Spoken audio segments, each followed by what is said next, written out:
कहानी की शुरुआत में हमें ये बताया जाता है कि क्रिमिनल्स को इस सोसाइटी में रहने का कोई राइट नहीं है और ऐसे लोगों के रहने के लिए एक जगह बना दी जाती है जो कि एक काफी बड़ा रेगिस्तानी इलाका था। और जो लोग बगावत करते हैं यानी उन लोगों का नाम होता है बैड बैचर्स। उनकी पहचान के लिए उन्हें स्पेसिफिक नंबर्स दे दिए जाते हैं। उस एरिया में दो ग्रुप्स होते हैं, एक होता है नॉर्मल इंसानों का ग्रुप और दूसरा होता है कैनिबल्स का ग्रुप। फिर हम देखते हैं कि कुछ पुलिस ऑफिसर्स एक लड़की को यहाँ पर लेकर आते हैं और यहाँ पर हम ये जान पाते हैं कि उस एरिया में ऑलमोस्ट 5000 से ज्यादा लोगों को लाकर छोड़ा होता है। वो लोग वहाँ से भाग ना पाए इसीलिए उनके लिए स्टील नेट की एक वॉल लगाई होती है वहाँ पर। जिस लड़की को भी वहाँ पर लाया गया था उसका नाम था आर्लिन। वो लड़की आगे बढ़ती है तो वहाँ पर वो एक बोर्ड देखती है जिस पर लिखा था कि बोर्ड के बाद जो एरिया है वो अमेरिका के अंडर नहीं है, यानी उस एरिया में जिस इंसान के साथ भी जो भी हादसा होगा अमेरिका उसका रिस्पॉन्सिबल नहीं होगा। आर्लिन के पास एक पेज भी होता है जिस पर लिखा हुआ था find the dream find the comfort. इस मैसेज में कंफर्ट वो जगह थी जहाँ डेजर्ट पर वो बैड बैचर्स रहते थे। कुछ दूर आने के बाद आर्लिन को एक कार दिखाई देती है जो कि खराब थी। रेस्ट करने के लिए आर्लिन कुछ टाइम के लिए उस कार में बैठ जाती है, लेकिन उसे ये पता नहीं चल पाता कि कोई उसकी तरफ आ रहा है। लेकिन जब उसे इस बात का रियलाइज होता है तो काफी देर हो चुकी थी क्योंकि वो लोग आर्लिन को पकड़ लेते हैं। आर्लिन को जब होश आती है तो वो खुद को बंधा हुआ पाती है।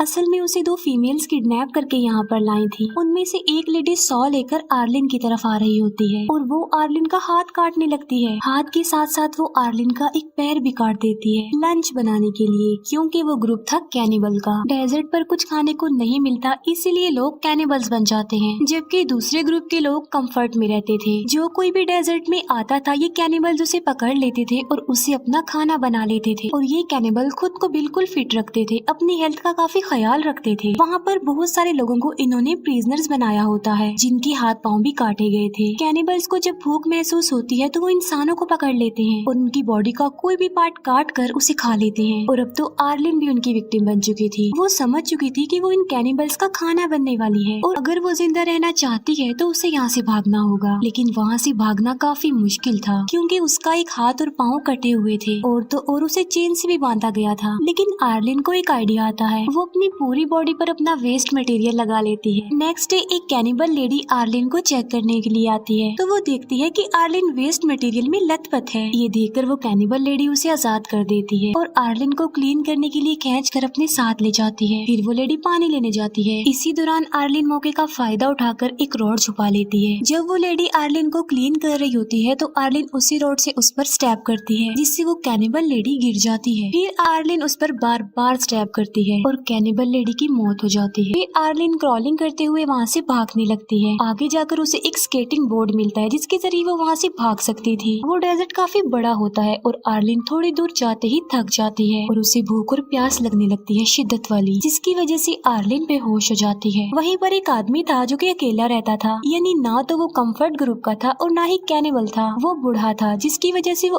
अभी तक कैनिबल का शिकार नहीं बना था। ये आदमी आर्लिन को एक कैरेज में बैठाकर काफी दूर तक ले जाता है और आर्लिन को कंफर्ट तक पहुँचा देता है जहाँ कंफर्ट के बाकी लोग रहते थे। आर्लिन को वहाँ पर ड्रॉप करके वो आदमी वहाँ से चला जाता है। फिर हमें 5 मंथ्स बाद का सीन दिखाया जाता है जहाँ आर्लिन का एक घर होता है और उसके पास एक आर्टिफिशियल पाँव भी था उसका। कंफर्ट के लोगों का लाइफस्टाइल बिल्कुल डिफरेंट था और वहाँ पर तमाम फैसिलिटीज थी, लाइक वहाँ पर शॉप्स थी, मेडिकल फैसिलिटी थी। इसके अलावा वहाँ पर और भी बहुत कुछ था। इसके फौरन बाद हमें एक कैनिबल फैमिली दिखाई जाती है जिसमें फैमिली के हेड का नाम होता है मियामी मैन, जो कि अपनी वाइफ और बेटी के साथ रहता था।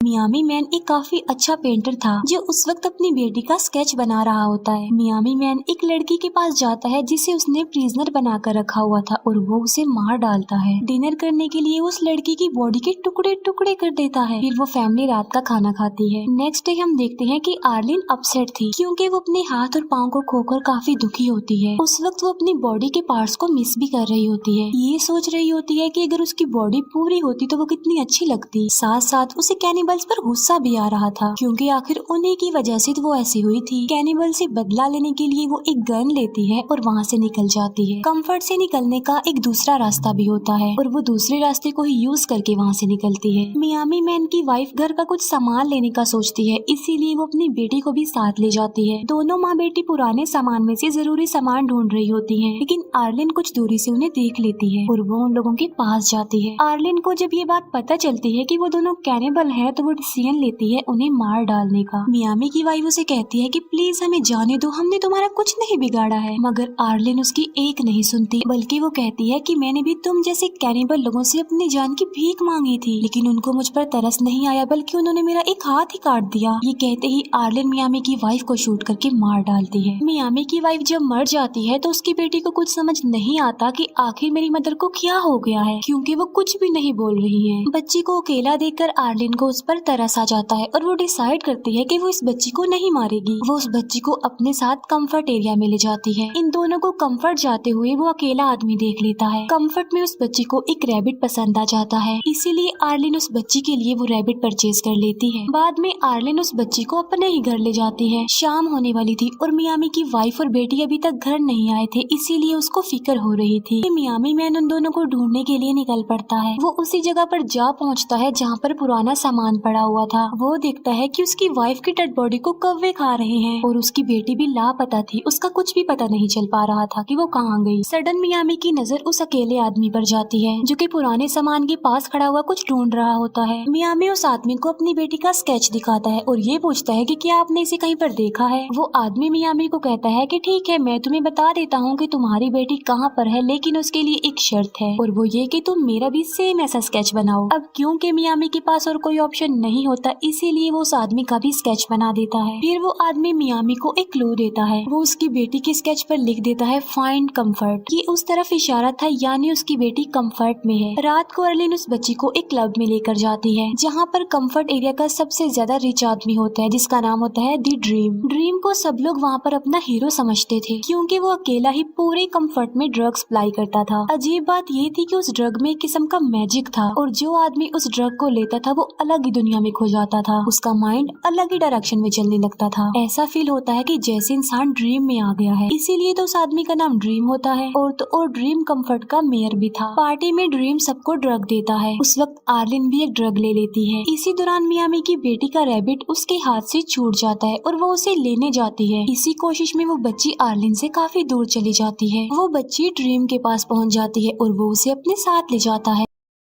आर्लिन उस बच्ची को ढूंढने लगती है, लेकिन अब आर्लिन पर भी उस ड्रग का असर होने लगता है। उसे ऐसा लग रहा था कि वो ड्रीम में आ गई है और उसे अपने आसपास सब कुछ खूबसूरत नजर आने लगता है। आर्लिन उस बच्ची को ढूंढते हुए कंफर्ट से बाहर ही आ जाती है। आर्लिन का माइंड किसी और ही डायरेक्शन में चला गया था और उसे ये भी पता नहीं चल पाता कि मियामी उसके पास ही खड़ा हुआ है। नेक्स्ट मॉर्निंग जब आर्लिन को होश आता है तो वो देखती है कि वो कंफर्ट से काफी दूर है और मियामी मैन उसके पास ही खड़ा हुआ था और उसके हाथ में वो चीज होती है जिसके बगैर आर्लिन चल नहीं सकती थी, यानी उसका आर्टिफिशियल पाँव। मियामी उसे अपनी बेटी का स्केच दिखाते हुए पूछता है कि क्या तुमने इसे देखा है, जिस पर आर्लिन कहती है कि नहीं, मैंने इसे नहीं देखा, यानी यहाँ पर वो झूठ बोल देती है। किसी भी कैनिबल को कंफर्ट में आने की इजाजत नहीं थी। अगर कोई कैनिबल कंफर्ट के पास आ भी जाता है तो उसे शूट कर दिया जाता है। इसीलिए मियामी आर्लिन से एक डील करता है। वो कहता है कि मैं तुम्हें छोड़ दूंगा, लेकिन उसके बदले कंफर्ट एरिया से ढूंढ कर मेरी बेटी को लेकर आओ। और वो उसे वार्न भी करता है कि अगर तुमने ऐसा नहीं किया तो मैं तुम्हें किसी भी सूरत ढूंढ लूंगा और तुम्हें मार डालूंगा। आर्लिन इस डील पर एग्री हो जाती है। फिर ये दोनों कंफर्ट के लिए चल पड़ते हैं। आगे जाकर उन्हें एक कैनिबल आदमी मिलता है जो मियामी से एक सौदा करता है कि मैं तुम्हें फ्यूल दूंगा, मगर इसके बदले इस लड़की का पाँव काट कर मुझे खाने के लिए दो। वो कैनिबल आदमी मियामी को धमकाता भी है कि मैं तुम्हें मार डालूंगा और फिर जबरदस्ती इस लड़की को उठा कर ले जाऊंगा। इसीलिए मियामी उसकी बात पर एग्री हो जाता है और वो अर्लिन को उस कैनिबल को सौंप देता है। फिर वो आदमी अर्लिन को लेकर वहाँ से जाने लगता है। तभी मियामी उसकी तरफ एक नाइफ फेंकता है जो सीधा आकर उस आदमी को लगता है। उस आदमी की मौके पर ही मौत हो जाती है। मियामी उस आदमी का सारा सामान खुद रख लेता है और उस आदमी का एक हाथ भी काट कर अपने पास रख लेता है। फिर वो दोनों अपनी मंजिल यानी कंफर्ट के लिए आगे बढ़ते हैं, लेकिन रास्ते में ही तूफान आ जाता है वहाँ पर और हर तरफ रेत ही रेत छा जाती है। इसीलिए थोड़ी देर के लिए इन्हें स्टे करना पड़ता है। ये दोनों वहीं पर टेंट लगा कर अपना टाइम गुजारते हैं। तूफान रुकते रुकते रात हो जाती है। इसीलिए मियामी उस आदमी की कटे हुए हाथ को निकालता है डिनर बनाने के लिए। आर्लिन मियामी से पूछते हैं कि तुम कैनिबल यानी बैड बैचर्स कैसे बने। वो कहता है कि जब मैं 16 साल का था तो एक बोट के जरिए अमेरिका आ गया। अब क्योंकि मैं अमेरिका में अनऑथोराइज्ड पर्सन था, इसी वजह से मुझे बैड बैच बनाकर यहाँ भेज दिया गया। उन दोनों के साथ ही बहुत बुरा हुआ था, इसीलिए वो दोनों एक दूसरे के काफी करीब आ चुके थे। लेकिन तभी कोई मियामी को गोली मारकर उसे इंजर्ड कर देता है। तभी वहाँ पर एक स्ट्रेंजर आ जाता है जो अर्लिन को कहता है कि वो उसके साथ चले। यहाँ पर अर्लिन सोचती है कि क्या मुझे मियामी के साथ रुकना चाहिए या फिर उस आदमी के साथ चले जाना चाहिए, लेकिन लास्ट में वो उस आदमी के साथ जाने को ही प्रेफर करती है। वो कंफर्ट का आदमी था, इसीलिए वो उस आदमी के साथ कंफर्ट एरिया में आ जाती है।